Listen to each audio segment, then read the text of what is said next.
Hi friends, welcome back to my channel. ఈరోజు అయితే మేము న్యూ ఇయర్ సందర్భంగా మన పిఠాపురంలో ప్రసిద్ధిగాంచిన పుణ్యక్షేత్రాల్లో ఒకటైన పాదగయకి అయితే వెళ్ళిపోయాం. ముందుగా అందరికీ wish you A happy new year అండి. ఫస్ట్ అయితే ముందుగా ఎంట్రన్స్లో ఉన్న శివయ్యని అయితే దర్శించుకోండి. నెక్స్ట్ అక్కడే ఉన్న కోనేరులో త్రిమూర్తులు గయాసుని సంహరించగా అతని యొక్క పాదములు ఈ క్షేత్రమునందు పాదగయగా ప్రసిద్ధి చెందాయండి. ఈ క్షేత్రమున సాక్షాత్తు శ్రీ కుక్కుటేశ్వర స్వామి కొలువై ఉన్నారు. నెక్స్ట్ ఇందులోనే శ్రీ పురోహిత అమ్మవారు అష్టాదశ శక్తిపీఠాల్లో 10వ శక్తిపీఠంగా కొలువై ఉన్నారు. ఈరోజు అయితే న్యూ ఇయర్ సందర్భంగా ఇక్కడైతే అసలు జనం అయితే భక్తులు రద్దీగా ఉన్నారండి. ముందుగా శ్రీ వల్లభ దత్తాత్రేయ స్వామివారిని అయితే మేమైతే దర్శించుకున్నాం. తర్వాత అయితే ఆయన పాదాలకు ఈ విధంగా నమస్కరించుకున్నాం. తర్వాత పక్కనే ఉన్న రాముల వారిని, తర్వాత శ్రీ శంకరాచార్యులని, ఆ పక్కనే ఉన్న అయ్యప్ప స్వామిని, ఈ విధంగా అక్కడ ఉన్న శివాలయాలందరినీ కూడా మేము దర్శించుకున్నాము. అక్కడ బయట కూడా ఇక్కడ శివలింగాలు కూడా చాలా ఉంటాయండి. తర్వాత లోపల ఉన్న శివాలయంను, అన్నపూర్ణాదేవిని, తర్వాత పక్కన కూడా మనకి నవగ్రహాల గుడులు అనేవి కూడా అందుబాటులో ఉంటాయండి. తర్వాత ఆ పక్కన వెనకాల ఉన్న ఈ ఆలయంలో అయితే రోజు నిత్య అన్నదానం కూడా జరుగుతుందండి. తర్వాత అయితే మనం అక్కడే ఉన్న సుబ్రహ్మణ్య స్వామిని, ఆ తర్వాత అయితే చివరిగా పురోహిత అమ్మవారి 10వ శక్తిపీఠాన్ని కూడా దర్శించుకున్నాం. నెక్స్ట్ అయితే మేమైతే కుంతిమాధవ స్వామి గుడికి అయితే వెళ్ళాము.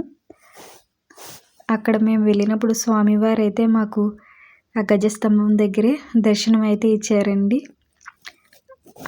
నూతన సంవత్సరం సందర్భంగా పల్లకి ఊరేగింపు అనేది చాలా అంగరంగ వైభవంగా జరిగిందండి. ముందైతే అక్కడ స్వామివారికి అయితే గజస్తంభం దగ్గర హారతి అయితే ఇచ్చారండి. ఇచ్చిన తర్వాత ఆయన్ని అయితే లోపలికైతే తీసుకొచ్చారండి. ఈ దేవాలయం అయితే కళ్యాణాలకి బాగా ప్రసిద్ధి చెందిన దేవాలయం అండి. ప్రపంచవ్యాప్తంగా 5 మాధవ స్వాములు ఉన్నారు. అందులో ఒక స్వామి స్వయంగా మన పిఠాపురంలోనే వెలిసారండి. మా వీడియోస్ కనుక మీకు నచ్చినట్టయితే మా ఛానల్ని ఫాలో చేసి సబ్స్క్రైబ్ చేసుకోండి. పక్కన ఉన్న బెల్ ఐకాన్లు అనేవి క్లిక్ చేయడం ద్వారా మేము ఏమైనా వీడియోస్ అప్లోడ్ చేస్తే మీకైతే నోటిఫికేషన్ వస్తుందండి. నెక్స్ట్ స్వామివారిని అయితే దర్శించుకోండి. మేము నెక్స్ట్ అయితే శ్రీపాద శ్రీ వల్లభ సంస్థానాన్ని అయితే మేమైతే దర్శించుకున్నామండి. మీరు కూడా చూసేయండి. ఫస్ట్ అయితే మేము వెళ్ళినప్పటికీ అక్కడైతే హోమం అనేది వేశారు.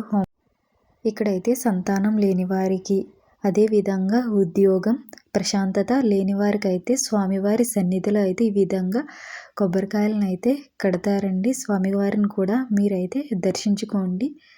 నెక్స్ట్ అయితే మేము దర్శనానికి అయితే వెళ్ళిపోయామండి. లోపల అయితే వీడియోస్ ఏం తీయనివ్వరు.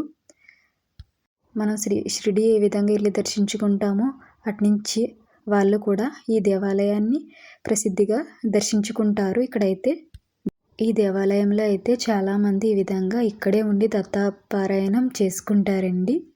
నెక్స్ట్ అయితే మేము కూడా ఒక కొబ్బరికాయ తీసుకుని ఈ విధంగా వాళ్ళ దగ్గర అయితే తీసుకుని అక్కడ కట్టామండి. నెక్స్ట్ అష్టాదశ శక్తిపీఠాల్లో ఒక్కటైన 10వ శక్తిపీఠాన్ని నెక్స్ట్ మేము అయితే దర్శించుకున్నాం. అమ్మవారి పేరైతే శ్రీ పురోహిత అమ్మవారండి. స్వయంభూ అమ్మవారి దేవాలయం. నెక్స్ట్ పార్ట్ 2 అయితే అప్లోడ్ చేస్తాం. Thank you for watching. Subscribe చేసుకోండి ఫ్రెండ్స్.